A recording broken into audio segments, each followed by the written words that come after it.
Hey everyone, what is going on and welcome back to today's video. In today's video we're getting back into another operator guide, and in today's operator guide, as you can tell by the title, we're going to be going over Fuze.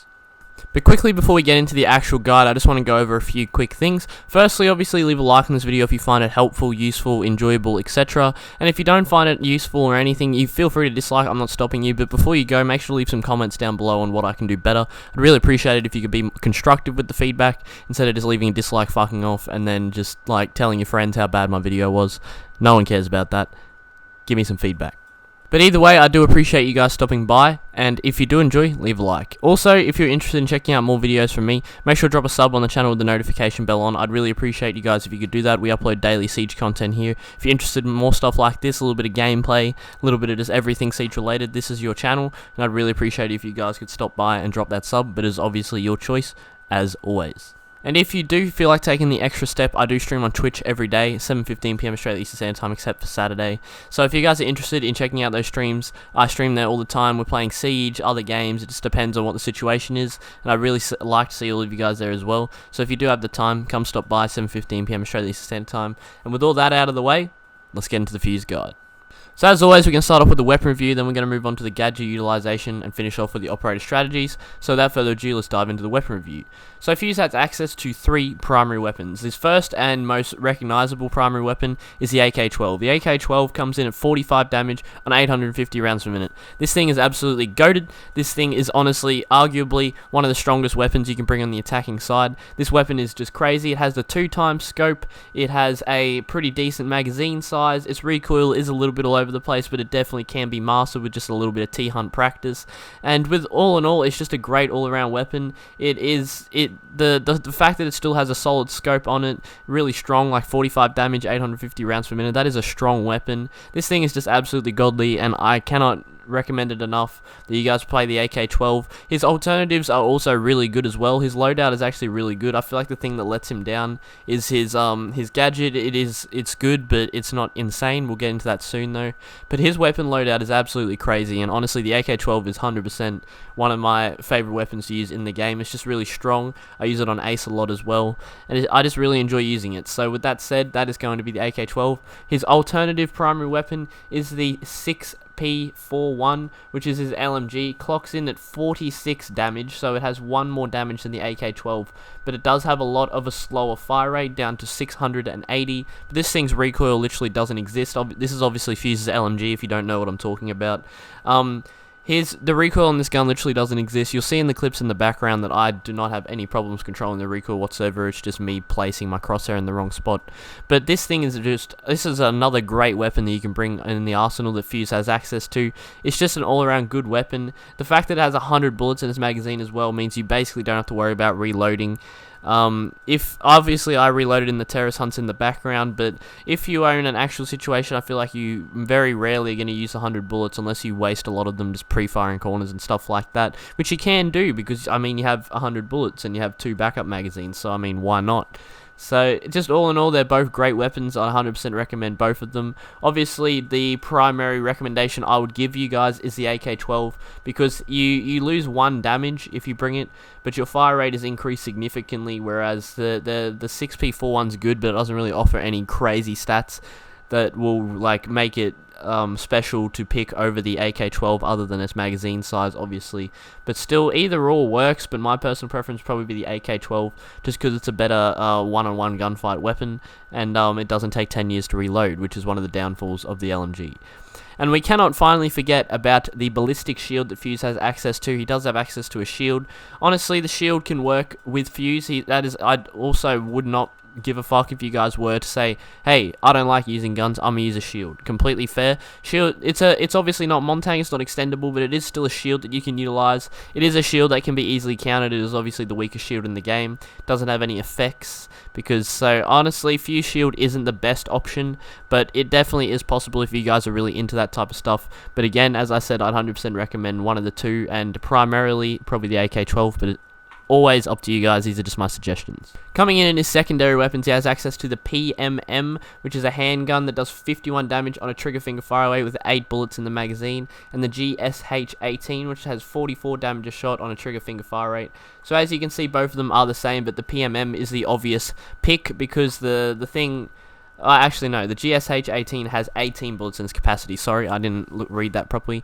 So the GSH is obviously the more ammo option, but the PMM is the more damage option. I personally always like to go the more damage option because I feel like 8 bullets is more than enough that you should be shooting out of your pistol if you do end up having to get it out. Obviously, if you miss all of those shots and you're going up against a defender that does have more bullets than you, then I rest in peace your soul. But in most situations, you'll find that you only shoot 4 or 5 bullets out of your pistol max if you do happen to get it out, unless you're doing a pistols only challenge, whereas you'll probably just die anyway. So with that said, both of these can work, but I think the PMM is 100% the go, and I'd suggest that to you guys as your loadout. In terms of his gadgets, he has access to the breach charge and the hard breach charge. I've said this before, I'll say it again. If an operator has access to the hard breach charge in its gadget arsenal, you should 100% bring it, because it's just additional hard breach opportunities that you might need, and it might come in handy. So I 100% recommend the hard breach charge. Breach charges are still good. You can play that if you need it. If you're playing a map such as maybe Cafe, something where you need to breach hatches, just get in there easily.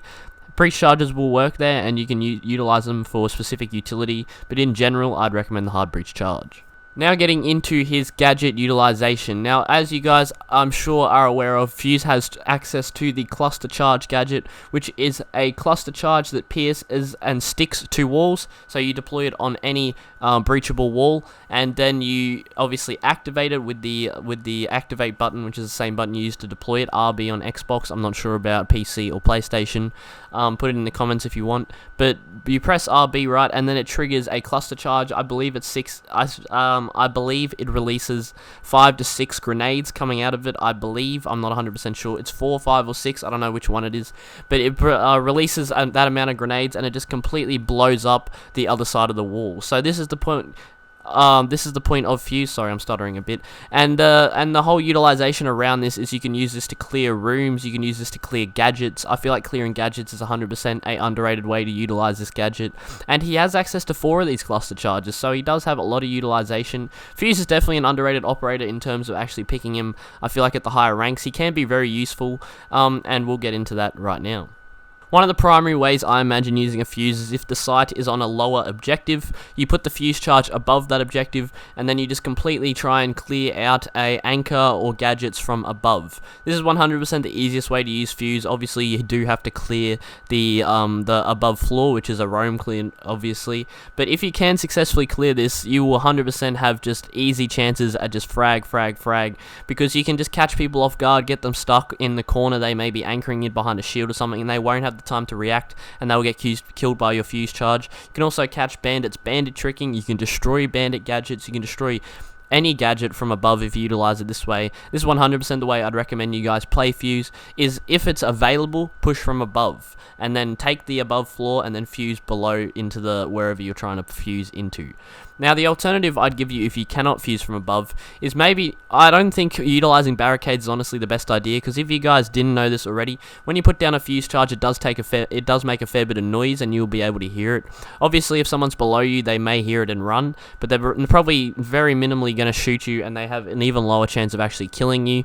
But if you're on a barricade, it is quite easy to pick you off and get that frag, which is obviously not what you want to do, because you want to survive. So playing barricades is it's not a bad idea. Like, if you know you can get it off, you know it's clear, then go ahead if you're trying to clear gadgets, etc. But I wouldn't take that risk 24/7, because a majority of the time, if someone smart is going against you on the other end, you probably will find yourself dead on the floor. But with that said, the cluster charge can be utilized very incredibly to pick up frags, to play anti-gadget, and just all around just be a great gadget to use. And in my opinion, if you utilize that above strat, it definitely works. And if not, just try and utilize as many walls around you as possible to try and just utilize it. Obviously, you don't have to use them if you don't want to. You have a powerful weapon arsenal as well to make use of. And with that said, that brings me to my final topic in the operator strategies. Fuze is 100% a flex operator. He has access to an incredibly fragging out loadout. He does have limitations in speed. He is a 1 speed 3 armor, but that does not stop him from having the ability to frag out.